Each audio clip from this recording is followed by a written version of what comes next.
ரொம்ப சூப்பரான பலாக்கொட்டை வச்சு வறுவல் எப்படி செய்கிறதுன்னு பார்க்கலாம். வீடியோ பிடிச்சிருந்தா லைக் பண்ணுங்கள், சேனலை மறக்காமல் சப்ஸ்கிரைப் பண்ணுங்கள். இதுக்கு இதெல்லாம் தான் தேவையான இன்க்ரீடியன்ட். இப்போது நாளைக்கு சமைக்க போகிறீங்கன்னா இன்றைக்கே இதை வந்து பலாக்கொட்டையை வாங்கி ஒரு பேப்பரில் சேர்த்து நல்லா காய வச்சு ரூம் டெம்பரேச்சரில் காய வச்சுக்குங்க. இந்த மாதிரி கட் பண்ணி எடுத்துக்கிட்டிங்கன்னா ஈஸியாக உங்களுக்கு பலாக்கொட்டை வந்துடும். அந்த தோல் ஈஸியாக வந்துடும். அதை நல்லா வாஷ் பண்ணி எடுத்து வச்சுக்கோங்க.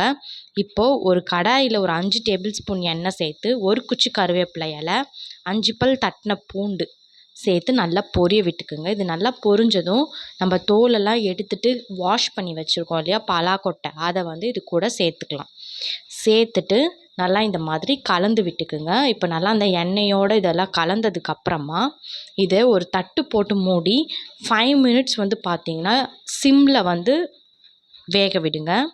இப்போ 5 மினிட்ஸ்க்கு அப்புறம் பார்த்திங்கன்னா நல்லா இந்த அளவு வந்து ரெடி ஆகிருக்கு பலாக்கொட்டை. பாருங்கள், ஃபஸ்ட்டை விட இப்போது நல்லா டிஃப்ரென்ஸ் தெரியுது. இப்போ இதில் வந்து பார்த்திங்கன்னா 1/4 டீஸ்பூன் பெருங்காயத்தூள்,